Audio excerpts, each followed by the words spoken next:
வணக்கம். நம்ம வாழ்க்கை ஏன் இவ்வளவு சிக்கலாக இருக்கு? ஒட்டுமொத்தமாக சமூகமே ஏன் இப்படி இருக்கு? இப்படியெல்லாம் கேட்டோம்னா, ஒவ்வொருத்தரும் ஒவ்வொரு பதில் சொல்லுவாங்க.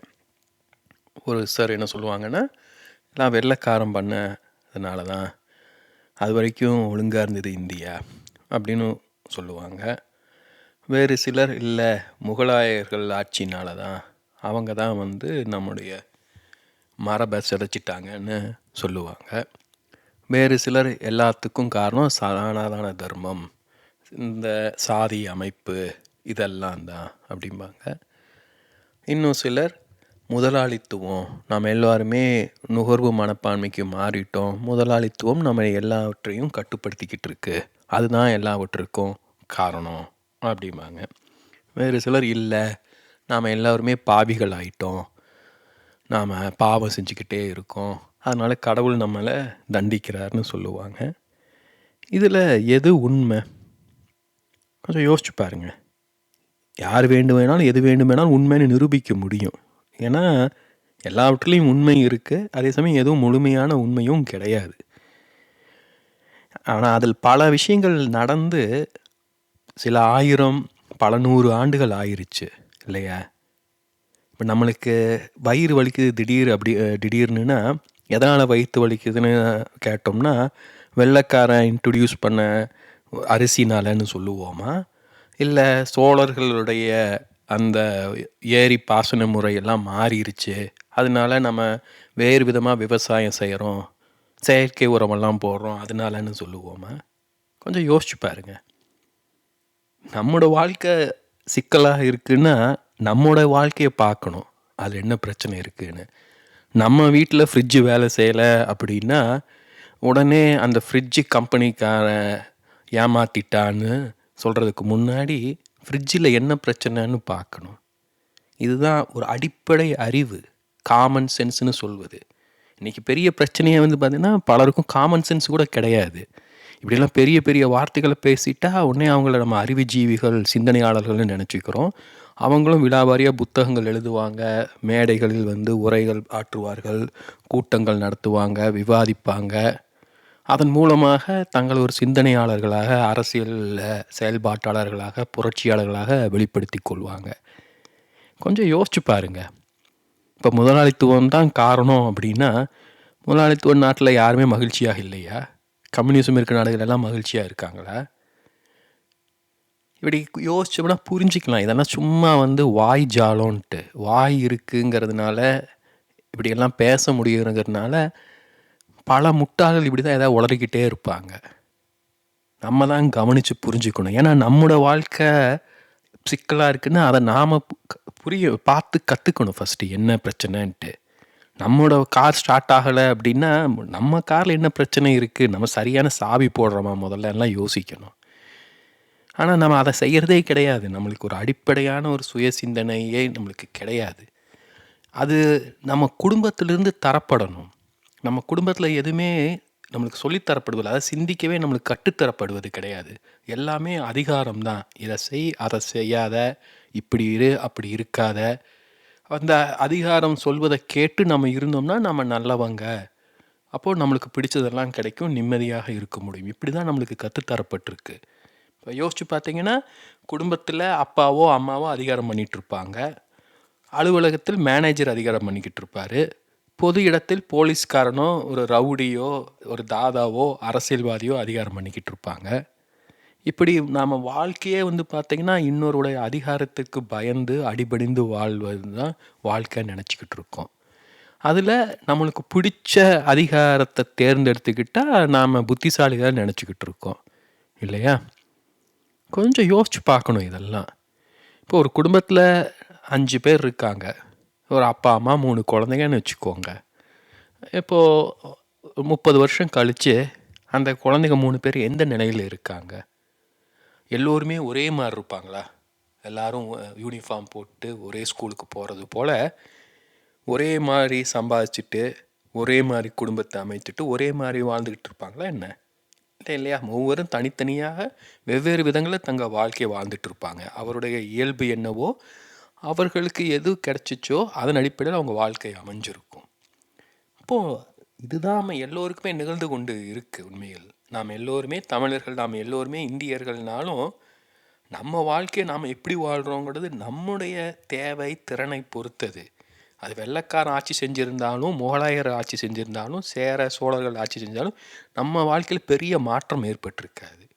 ஆனால் நம்ம அப்பா நம்மளை எப்படி நடத்துனாங்க, நம்ம குழந்தையா இருக்கும்போது நம்மளுக்கு என்ன சொல்லி தந்தாங்க, நாம் என்ன கற்றுக்கிட்டோம்னு கவனித்தோம்னா ஏதாவது புரிஞ்சிக்க முடியும். ஏன்னா நம்ம கற்றுக்கொள்வது எல்லாமே குடும்பத்தில் இருந்து தான். குழந்தையாக பிறக்கும்போது நம்மளுக்கு எதுவுமே தெரியாது. நம்ம எல்லாமே நம்ம பெற்றோர்களை பார்த்து தான் கற்றுக்கொள்கிறோம், மற்றவர்களை பார்த்து தான் அறிந்து கொள்கிறோம். இப்போ நம்ம கற்றுக்கொள்வது எல்லாம் வெள்ளைக்காரன் சொல்லி கற்றுத்தந்தது கிடையாது. நம்ம குடும்பத்தில் என்ன இருக்குங்கிறது. ஸோ நம்ம குடும்பத்தில் என்ன இருக்குங்கிறது நம்ம அப்பா அம்மா என்ன கற்றுக்கிட்டாங்கங்கிறது. அதை கொஞ்சம் யோசிச்சு பாருங்கள். நம்ம அப்பா என்ன கற்றுக்கிட்டு இருக்காங்க,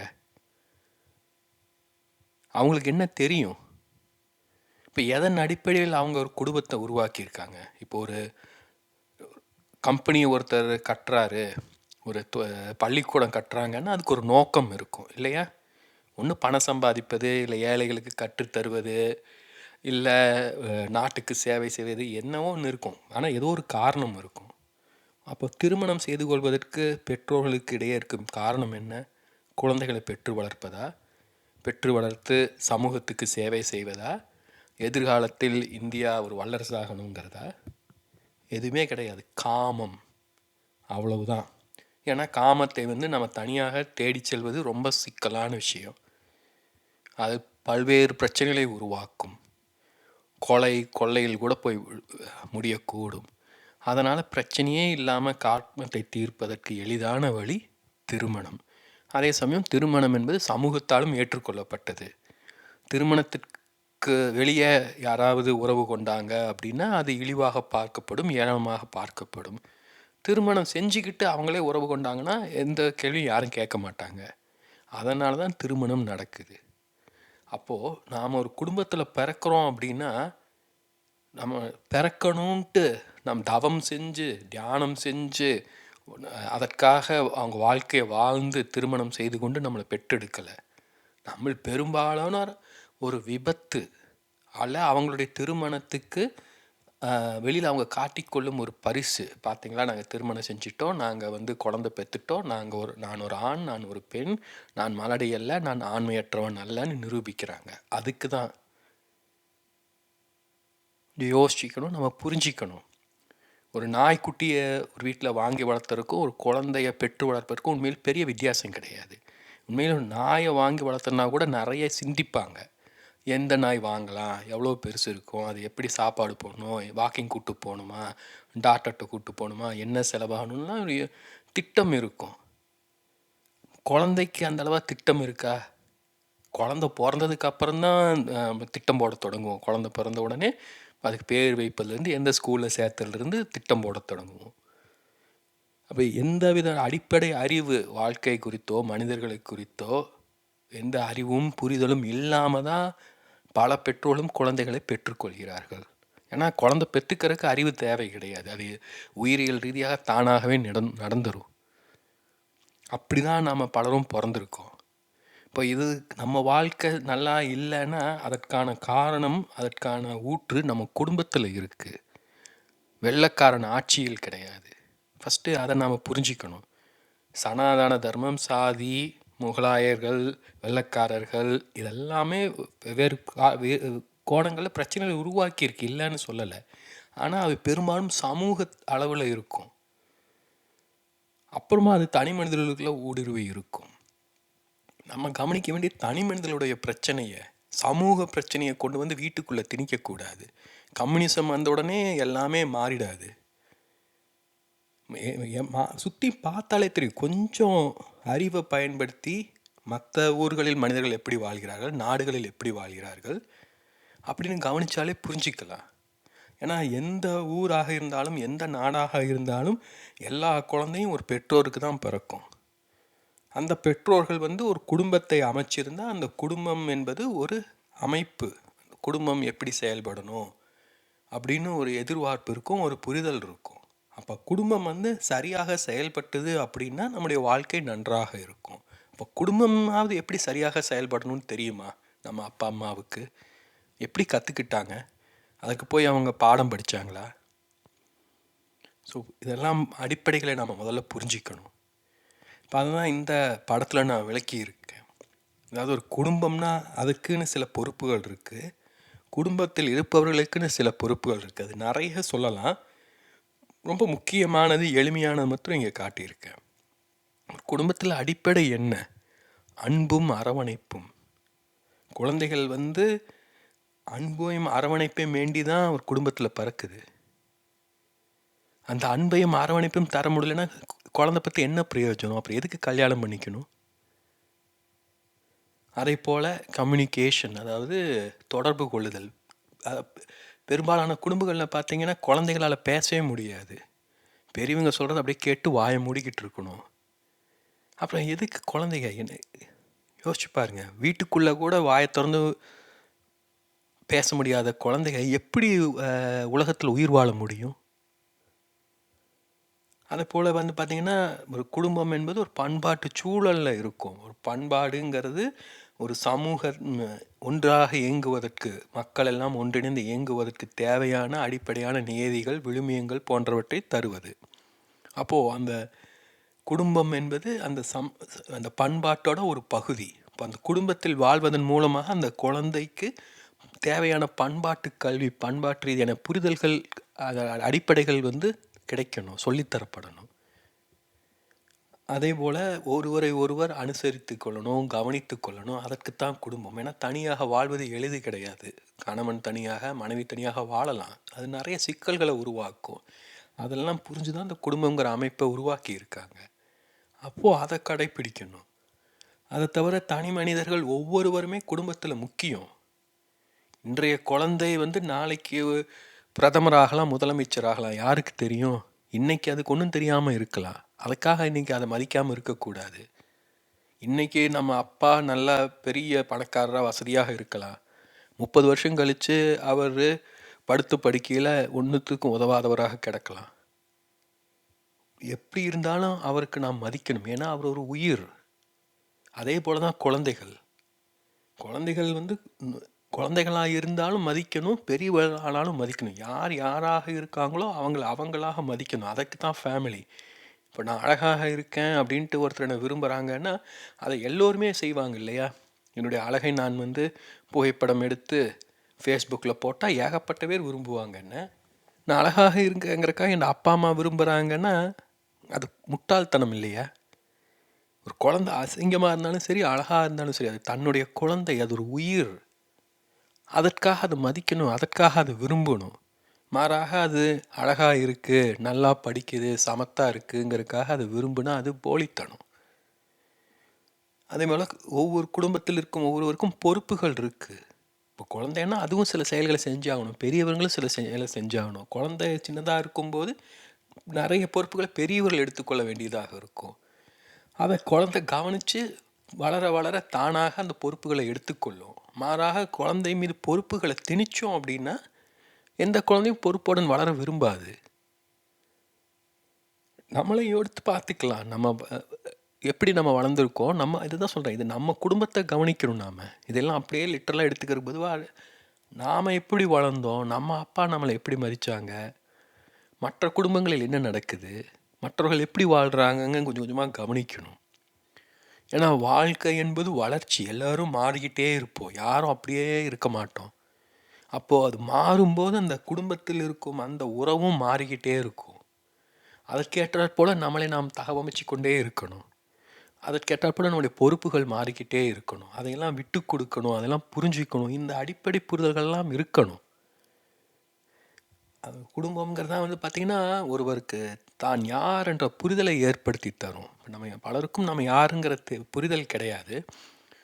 நம்முடைய அப்பா அம்மா நம்மளை விரும்பும்போது, நம்மளை ஒரு முக்கியமான நபராக கருதும்போது, நமக்கு செல்லம் கொடுத்து கவனித்து கொள்ளும்போது நம்ம மேலே நம்மளுக்கு ஒரு மதிப்பு உருவாகும். அதன் அடிப்படையில் தான் கொஞ்சம் கொஞ்சமாக நாம் இந்த வாழ்க்கை வாழ தகுதியானவர்கள் அப்படிங்கிற புரிதல் நமக்கு ஏற்படும். அது ரொம்ப முக்கியம்.